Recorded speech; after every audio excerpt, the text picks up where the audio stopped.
Hello, welcome back for another episode. This episode is actually really impromptu as I'm sitting here in Tulum, Mexico, because I've been going through a really big shift here. And as you guys know, I had to pause my podcast and kind of go through something and come back. But what I'm realizing as I have finished going through it is that I still had some things to learn. And I want to kind of talk about something that's a part of the process for everybody that isn't widely talked about or widely talked about in a way that explains it well so you understand what it feels like for yourself. And it's what's called the void. So I shared in my, season two, episode one podcast about how I had been going through a lot of things that were really isolating and it was asking a lot of me and it was making me face these wounds of, what if I'm not accepted and I have to leave this? And it was all really hard. And I was in a massive state of resistance. And it was essentially asking me to leave behind these pieces of myself. And in the middle of that, from one version of you to another, is this place called the void or the gap, whatever you want to think of it as. But it's a really confusing place to be where you don't recognize yourself. And this is where most people don't pass into that next version. And everybody says they want to become their highest self, they want to become the higher version of themselves, but they're not willing to leave behind the past version. So they get stuck at these entry level identities, entry level versions of them when they could grow, they could become anything they wanted to, but they get stuck in the void. And when it gets too hard there, when it gets too confusing, our instinct is to run back into who we are. So I was going through this recently and I honest to God, like looking now, I'm like, what was I thinking? Thinking that I had passed through that so quickly. As I'm sitting on the other side of it now, being like, I had quite a ways to go. And in my void, I resisted. Mine was this past summer. So for the last two and a half months, I was in a state of resistance, of void, of things being asked of me that felt really heavy. And of course, when things are it feels like you're losing things, your instinct is to just be like, no, I want that. I know it. It's familiar. I like it. And it's to resist releasing it. And what I did was I ended up picking my entire body apart because I didn't know what else to do because it felt like too much was being asked of me. So I picked my face apart, my chest, my legs, and my back. I picked it all to pieces because I was resisting what was being asked because it felt big. And now on the other side of it, I can see how all of those things I was being asked to release, they couldn't come with me. They weren't a fit for it. They weren't meant to come. But when it's your comfort zone, of course, we're human and it's not easy to just be like, oh, yeah, okay, I'll let that go. And something as a coach I deal with a lot is people really struggle about with losing the people around them as they're growing. And the rooms that you are born into are not the rooms that you're going to grow into who you are meant to become in. And that means that you're going to walk out the door of that room and there's going to be people left inside of it. And it's your willingness to walk from room to room to room, regardless of who chooses to stay in the room or who has to stay in that room, that will dictate how far you go. And I I had something happen where it was more of like what I will call quantum leap, for lack of a better word, for what people will call it, but more of like a soul level shift happen. And I have gone through identity shifts before. I've gone through leaving behind old patterns and choosing better and course correcting my thoughts and kind of shifting like step by step by step from one identity and walking into another one. But I had never experienced this. I had never experienced how quick it would be, how foreign everything would feel, overwhelming it would be to be asked to essentially lay down your old life so that you could quantum leap into a new one. And when I'm coaching my clients and trying to tell them about how some people have to stay in the room, because you have to acknowledge that when you want to grow to great places, not everybody chooses to do that. And so there comes like a resistance point for you where it's like you can feel this dream calling, this purpose calling you, something calling you higher out the door. It's whispering from the other side of it. And the people inside are like trying to convince you that you're crazy. They're like, no, don't go out there. There's nothing out there. There's nothing. You're just hearing things. And you're forced to choose between having faith and listening to your influence, your physical influence around you, your environmental influence. And we're very used to not listening to ourselves, to our gut feelings, to God talking to us. We're used to just shutting it out. Or we're used to being so busy that we don't hear it at all. And it's much easier to listen to what somebody is saying physically beside you than it is to listen to something that's a whisper of a calling. And it's calling you somewhere you've never been. And if that feels familiar to you and you're sitting here on the other side of this podcast and you're like, oh man, I am being whispered to right now, whispered to. I am begging you, go back and listen to a previous episode about how I talk about like the gut pulls, like the whispers, and then the knocks, and then like the disruption, because I waited for the disruption and I do not recommend doing this, but I resisted so hard that God had no other choice but to just firmly be like, this is happening. So we resist because it's unknown, because we like to talk ourselves out of what we're being called to. And for me, I was being called to something that felt crazy to me. And my husband will tell you, he's sitting right behind me right now, that he's like, of course you're meant for that. Of course. And it feels crazy because it's like his belief in me was so easy. It was so easy. But I was used to my plan, what I thought I was capable of, what was happening in my head, what the people around me were saying, that I was trying to drown out what could actually happen for me if I listened. And when you walk through the door, that itself is brave. First of all, that itself is brave. You walk out the door and now you're just in a black void, in a black room. And you're like, damn, I kind of thought that there was going to be the thing on the other side. I was just going to know. I was going to feel it. It was going to be so good. And here I am in the dark. Is there a freaking nightlight in here? But there's not. And this was the place for me where I was asked to have faith. And I was willing to go into it. I was like, okay, I'll step into this dark room. But in the dark room, in the void, here is where it's make or break. Here is where it was requiring full faith of me, full faith to take a step forward when I couldn't see where my foot was landing, full faith that if I walked into the room and really concreted myself out of the last one, that was the right choice. And we get so used to wanting to know the answers of like, oh, I need to know before I can do this. And you can see why most people, when they're being asked of this, and they're like, one step in full faith, one step. And they're like, that's too much. That's too much for me. And so they see the open door that goes backwards and they walk right back through it, back into the room where the people are familiar, where they could go and just sit down at a table that feels comfortable and right slide right back into a conversation, right back into who they were and what they did. And you can see how that feels better than walking through a dark room, hoping that you don't trip and fall on something that you can't see or hurt yourself or be alone forever in it. And it's just so much easier to go and sit back at a familiar table that you know. And if you are on the other side of this and you're like, I want to become my highest self, but you are not willing to kill your old self for it, you don't have a right to complain about it not happening. That sounds so harsh when I say it. And even that I said it, I was like, oh, Ash, I think that might have been too intense, but it's facts. It's facts.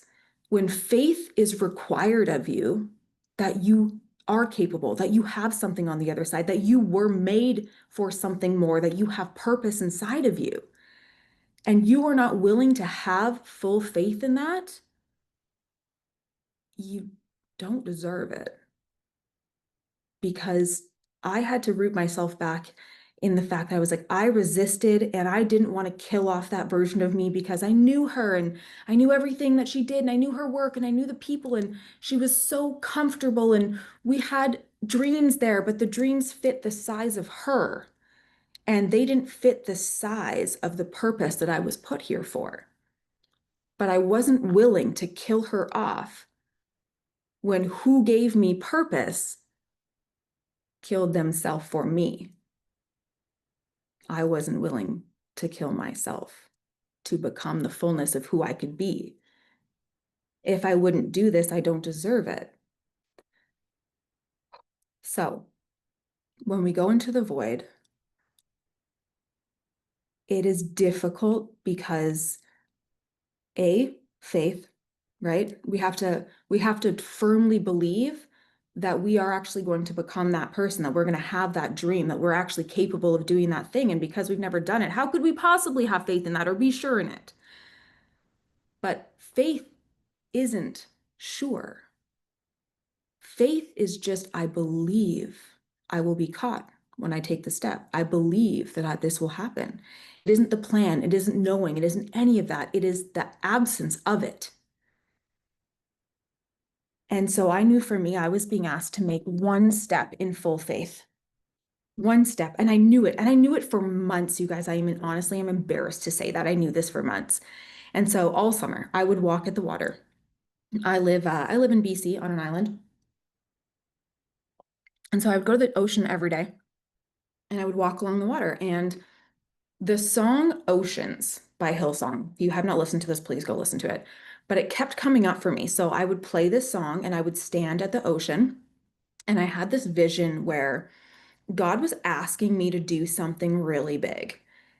And he was standing out in like the middle of the ocean.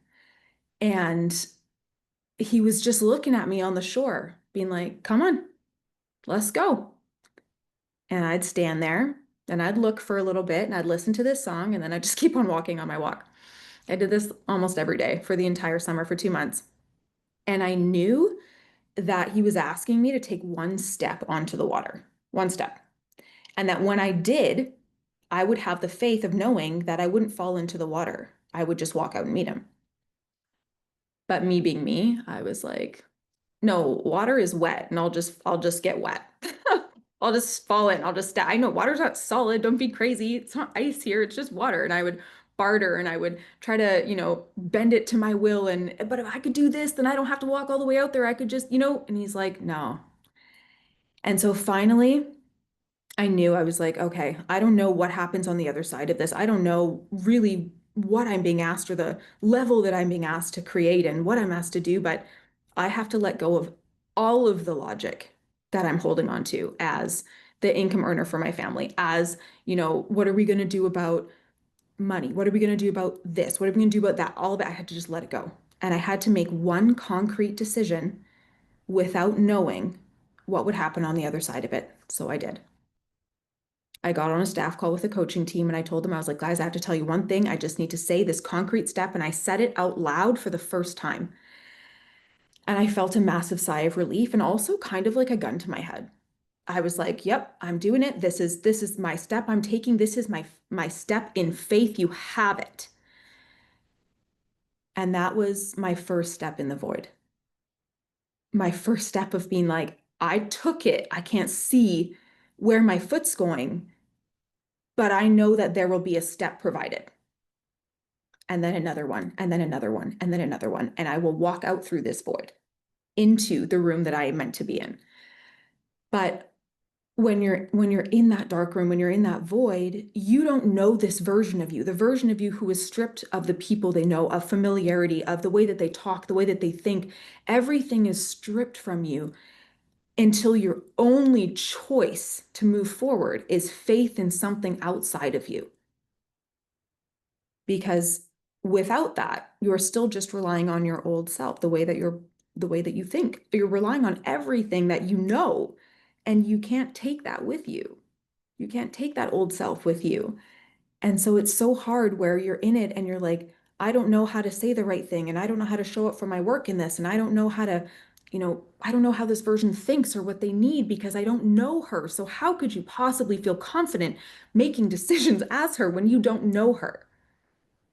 And that's where it's like, You're gonna know her, don't worry. You're gonna become her. You're gonna learn how she thinks and what she does. You're gonna learn the power that she has. You're gonna learn the purpose that she's carrying. You're gonna learn all of it. But when you are in the void, it is not your freaking business. It's not your business to know her yet or to feel like you have to know her to take the step. Your only job is to say, yes, I take one step through the void and then another and then another and then another until you step on the other side that I have just stepped into this week to be like, oh, of course, of course. And then looking back, you feel so foolish, but I will bet you that the next time you go into another void, into a shift, leaving behind an old version into a new version, you will fight the same battle in the void. You will fight, you will resist, you will forget that you just need to have faith because the instinct of faith, it's a hard muscle to grow. You're going to go into your next one and be like, you have to remind yourself, I need faith. I need faith. I knew this. I knew it in this one. I had gone through them before, not at this level, but the level I experienced was also on the other side. So, like when I was in the void, I was like, I know what is required of me here. I have been here. I know. And still I resisted. And still I tried to barter with it and make it my own plan and my own will. And, I could just keep this and I could just keep that. But you will find yourself knowing, and it gets harder and harder to resist the fact that you are being pulled into the void. And there were physical things that happened for me this time. And again, it was a much deeper, bigger level than last time, but my physical body started to feel different. Environments and people that I was around started to feel off. I started to feel a pull to quiet the noise that was around me. And I needed to just internally draw in. But to do this, I had to face all of those wounds of, well, if I leave, what are they going to say? Well, if I do this, if I pull in, are they going to think I'm mad? Now you're not just fighting a battle of like, oh, I just have to go into the void. Now you're fighting to beat all of the wounds and ties that are holding you where you are. And so you're having to go, okay, I have to stop caring what people think because I know that there's no ill intent here. I just need to draw in. But you can't explain yourself. You just have to do it. Now you're having to face the hardship of what if they do talk? Of what if these people who loved me now don't support me? You're having to face all of these things to go towards the door of the void. You're having to face that before you even get to the confusion. So for me, I went into like this season of solitude where I left environments where I quieted the noise, where I unfollowed in love, and I just drew into myself because I couldn't hear or feel the pull, the purpose, God's voice. I couldn't hear any of the expectation of what I needed to really hear with all of the external noise. And the world is so full of external noise. I'm going to ask you as you're listening to this, when was the last time that you purposely drowned it out, that you shut it out, that you stopped watching people's content just to distract yourself, that you left group chats that you no longer needed to be in, that you walked away from friend groups that weren't serving you, that you had to conform to be inside of? When was the last time that you pulled back into yourself and shut out the noise of the world so you could actually hear or feel what you needed to? Because for me, I don't think I had ever properly done it, ever. And when I did, I felt such an overwhelming feeling of peace. I think I was shocked. It made me face all of like those wounds and those what ifs and the hurt and all of the things as I was doing it. And as soon as I did it, I was like, oh, dang, I am happy. I'm at peace. It brought me back to myself and made me realize how much of myself I was changing or giving to other people who didn't deserve it. And I realized that I had very few people who were true friends. And I was so happy with the amount that I had. And I realized that I was not meant to conform to fit in easily into friend groups. I was not meant to just slide into big environments of people and just fit in. And I thought that was a bad thing. I thought it was like, why not me? Why am I not chosen? Why am I not invited? Why am I not this or that? And it's like, because you are not here to conform, you are here to lead something. So you have to stop begging to be included in something, to be swallowed up by something when you are meant to lead something. You have to come back to yourself. You have to drown it all out. You have to face those fears, go into your season of solitude, find out who is actually there for you, who is meant to be there for you, and hear the pull, feel it. What are you convicted in? What is your purpose? What are you supposed to be doing? Because if you don't fit in, stop being a victim of it. You are not a victim. You hold power, but you are more focused on the hurt of not fitting in, so you can't see the power of your leadership. And when I did, which was honestly just this week, like, oh man, I am at peace with the few amount of friends I have. I have contractually married one of them. Like, hey man, you have to hang out with me, right, babe? True, facts. And I would rather be surrounded by few people who fully love me, every aspect of me. I don't have to conform at all, than to stand in a room that is bright and shiny with a ton of people and be invited into it. And you're going to have to make that choice for yourself too. If you are the person who goes, well, oh no, it really hurt. They all got together and they didn't even invite me. Good. Let that be your sign. You are not supposed to be there. But you do need to find the people that you are supposed to lead. You are supposed to find what you are for so you can be the leader of it. And it will mean that you are against something. And that means that you will lose people. But you need to take the steps, go into the void, feel unsure, but please have faith when you're there that you're there for a reason.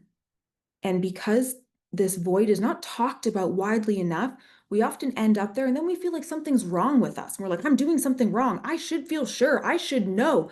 No, you are not asked to know. You are asked to have faith.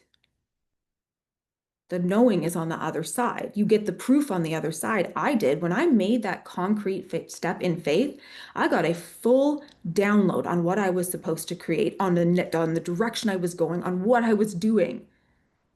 I would not have gotten that if I hadn't taken that step in faith. I wouldn't have gotten it. And then things start to fall into line for you, and it is confirmation after confirmation that you are taking the right steps. And those are the stones you feel beneath your feet in the darkness. The confirmation comes, but it comes after faith. So when you're in the void, know this: you are not lost. Darkness is not always scary. It is just the absence of light. Through the void, you learn how to become the light that walks you out of it. You will feel unsure, and your ability to feel uncertain and still take steps out is a superpower that you will need to walk with through this life. The void is a blessing to get to know a new version of you. It is not a sign to run back to an old one that feels comfortable. It is not meant to be easy, but if your life is always easy, I think that you are doing something wrong. You are not convicted enough. You are not living in purpose. You are not calling and leading the people that you're meant to. It feels easy because you never ruffle the waves. The water is never rough for you. You're just like, yeah, it's just, I'm in this rowboat and it's just easy because yep, I don't ever do anything to get any pushback. What is the point? Maybe you are liked by all, but who are you serving then? Because for me, I would rather be hated by people, by more people, and still serving with my heart, with conviction, with my freaking soul, in my purpose for the people I am meant for, even if it means I'm hated by others, than to be just liked by everybody, but not serving any of them, to be tolerated. You have to choose the life that you want. But if you are on the other side of this podcast and you are saying, I want to be my higher self, are you willing to kill your old one? Are you willing to feel unsure? Are you willing to take blind steps? Because on the other side of the void, man, it is. You will realize a power, a sure-footedness that you have never experienced before. And we need leaders who are awake, who are willing to do this work, to lead good in this world. Look around the world. You can see what is happening right now. You can see what's out there. We need more people who are choosing to say, yes, I will become who I am supposed to, because this world needs leaders who are not lost. We've got blind leading the blind out there. And you will be able to see when you can move in the dark without your sight. And it's just your willingness to move through that, through the void, to see the void and be like, yes, I am uncomfortable. This is hard. I am losing. I am being asked to give up things. It's not easy. It's not supposed to be. It's supposed to be worth it.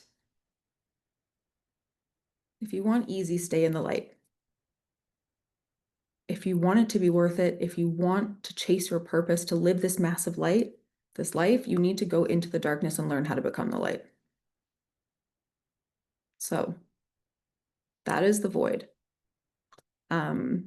Again, impromptu episode, but I will be back home soon and get back into regular ones. And I think I can say with certainty that this podcast lost any chill it had.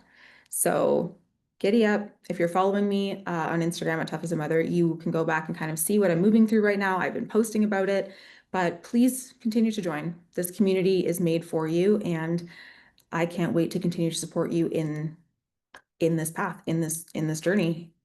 And if you're in the void right now, have the faith, take the step, make the one decision you need to in full faith without knowing what's on the other side of it, because you've got this.